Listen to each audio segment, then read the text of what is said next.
विद्यार्थी मित्रों, तो आप सभी का स्वागत करते हैं हमारे इस YouTube चैनल यूनिक एकेडमी के अंदर। तो विद्यार्थी मित्रों, आज हम Gala assignment 2025 mathematics subject paper number 4 का चैप्टर नंबर 4, कौन सा चैप्टर है? चैप्टर नंबर 4 सॉल्व करने जा रहे हैं। तो चैप्टर नंबर 4 में सबसे पहला क्वेश्चन नंबर 2 क्या है? जहां द्विघात समीकरण 2x² माइनस kx प्लस के बराबर 0 हो तो हमें k की क्या ज्ञात करनी है? कीमत ज्ञात करनी है। तो बच्चों सबसे पहले सवाल क्या है? 2x² माइनस kx प्लस के, ये सवाल है।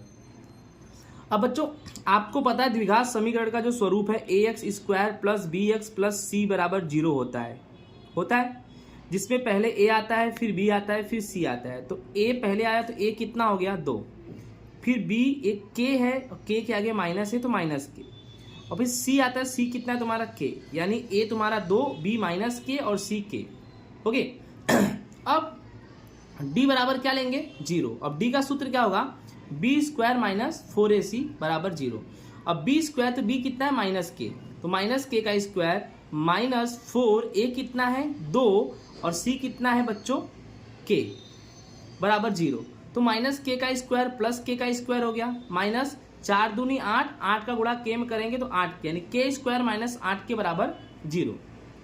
फिर के स्क्वायर माइनस 8 के में के को ले लेंगे कॉमन, यहाँ के 2 बार है, यहाँ 1 बार है, 1 बार बचेगा के, माइनस के से के हट जाएगा तो क्या बचेगा? 8, यानी के माइनस 8 बराबर 0। इसका मतलब के बराबर भी 0 और के माइनस 8 बराबर भी 0, तो के बराबर तो 0 हो गया। अब के माइनस 8 बराबर 0 है तो k बराबर कितना होगा? 0 माइनस 8 इधर गया तो क्या आ जाएगा? प्लस 8, यानी 8। यानी आपका आंसर क्या आएगा?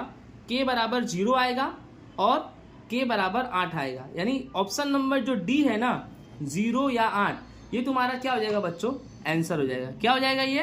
आंसर। ओके, इसी के साथ हम नेक्स्ट क्वेश्चन पे अब चलते हैं। नेक्स्ट बच्चों हमारा क्वेश्चन नंबर 27 क्या है कि समीकरण 3x² माइनस 2x प्लस 1 बराबर 0 का विवेचक ज्ञात करो, इस पर से समीकरण का मूल स्वरूप भी निश्चित करो। तो बच्चों हमारा सवाल है 3x² माइनस 2x प्लस 1/3, क्या है बच्चों? यहाँ 1 नहीं है, 1/3 है। तो 3 का गुणा 3 में करो तो 9x² माइनस 3 दूनी 6x प्लस 1 बराबर 0।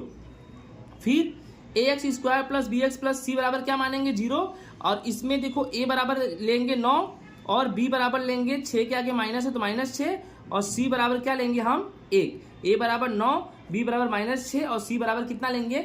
1। अब d का सूत्र क्या होगा? b² minus 4ac। तो b² मतलब बच्चों यहाँ पर है माइनस 6, तो माइनस 6 का स्क्वायर माइनस 4, a कितना है? 9 और c कितना है? 1। तो माइनस 6 का स्क्वायर यानी 36 प्लस, यानी 6 का स्क्वायर कितना हो जाएगा? 36 माइनस माइनस प्लस, और फिर 4 9 36 और 36 का गुणा 1 में करो, यानी 4 का पहाड़ा 9 बार बढ़ो 36, 36 का पहाड़ा 1 बार बढ़ो 36 ही आएगा। तो 36 माइनस 36 बराबर क्या हो गया? 0। यानी इनके मूल वास्तविक और समान है। याद रखना कभी भी d बराबर 0 आए तो आप क्या लिखोगे? इनके मूल वास्तविक और समान है, यही तुम्हारे समीकरण का प्रकार है। तो दोस्तों आई होप आपको ये सवाल भी समझ में आया होगा। चलो नेक्स्ट क्वेश्चन, लास्ट क्वेश्चन 49 करते हैं। लास्ट हमारा क्वेश्चन 49 है, इंपॉर्टेंट है, ध्यान देखना। रोहन की मां की तुलना में 26 रोहन की मां उसकी तुलना में 26 वर्ष बड़ी है, यानी जो रोहन की मम्मी है रोहन की तुलना में 26 वर्ष बड़ी है।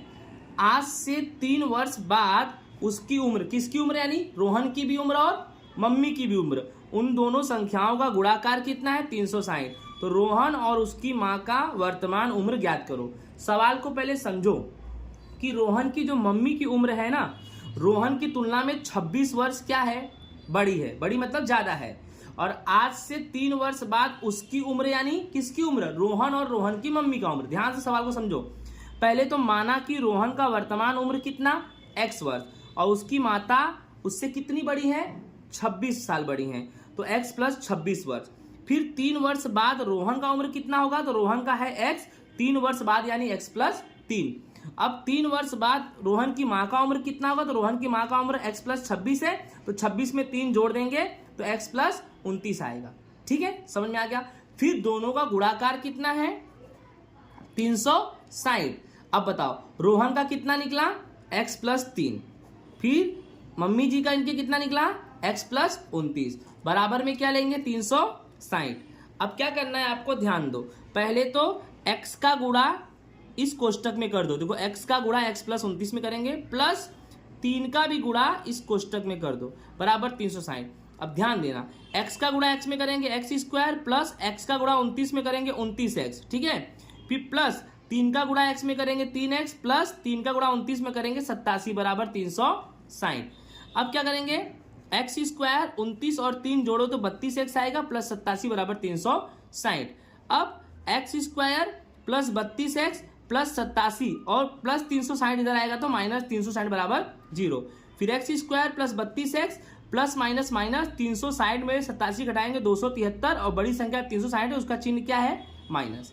ठीक है, अब क्या करना है बच्चों कि प्रथम पद कितना है a, गुणनखंड करेंगे और अंतिम पद 273, यानी 1 का गुणा 273 में करेंगे तो 273 ही आएगा।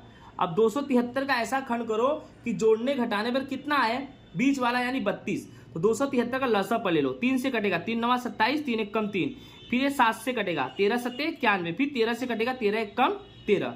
यार इसी से हिसाब समझो, जैसे 13 यहाँ कितना हो गया 39 और क्या बच गया 7। अब 39 में से 7 घटाएंगे तो 32 आ जाएगा, यानी हमारा दो खंड मिल गया 39। ओके देखो ध्यान से, 13 यहाँ 39 और बच गया 7, तो 39 में से 7 अगर घटाते हो तो 32 मिला कि नहीं मिला, यानी हमें दो खंड मिल गया। बट 32 हमें किस में चाहिए, प्लस में, तो 39 को हम प्लस दे देंगे और 7 को हम क्या दे देंगे माइनस। तो देख लो x square plus 39x minus 7x और माइनस 273 तो पहले से 0। अब दो भाग में करेंगे बंटवारा, यहाँ ले लेंगे x कॉमन, x दो बार एक बार तो x बचा, प्लस x से x हटा तो 39, माइनस 7 कॉमन ले लेंगे, 7 हट गया तो बचा x, माइनस प्लस माइनस, फिर 273 में 7 का भाग करेंगे तो 39 आएगा, बराबर 0। फिर पहला आंसर x माइनस 7 और दूसरा आंसर x प्लस 39, दो बार है तो एक बार ले लो, बराबर क्या लेंगे 0। फिर x माइनस 7 बराबर 0, x प्लस 39 बराबर 0, तो x बराबर 0 प्लस 7 यानी x बराबर 7 और x बराबर 0 प्लस 39 वहां गया तो माइनस 39, तो x बराबर माइनस 39। ठीक है, तो माइनस 39 तो संभव नहीं है, तो यानी x बराबर हम कितना लेंगे 7 लेंगे। इसके अनुसार हम सोल्व करेंगे। अभी देखो वर्तमान उम्र, अब बच्चों आपको पता है कि रोहन का वर्तमान उम्र आपने x माना तो x बराबर कितना आ गया 7 वर्ष, और रोहन की माँ का वर्तमान उम्र कितना है निकालना है, तो रोहन की माँ का उम्र कितना है x प्लस 26, रोहन से 26 साल बड़ी है, तो रोहन का x कितना है 7, तो 7 में 26 जोड़ेंगे तो 33 वर्ष, यानी रोहन का उम्र कितना हो गया 7 वर्ष, और रोहन की माता जी का उम्र कितना हो गया 33 वर्ष। तो दोस्तों इसी के साथ हमारा गाला असाइनमेंट पेपर नंबर 4 का चैप्टर नंबर 4 होता है पूरा। आई होप दोस्तों आपको अच्छे से समझ में आया होगा, तो प्लीज चैनल को सब्सक्राइब करना ना भूलो। ओके।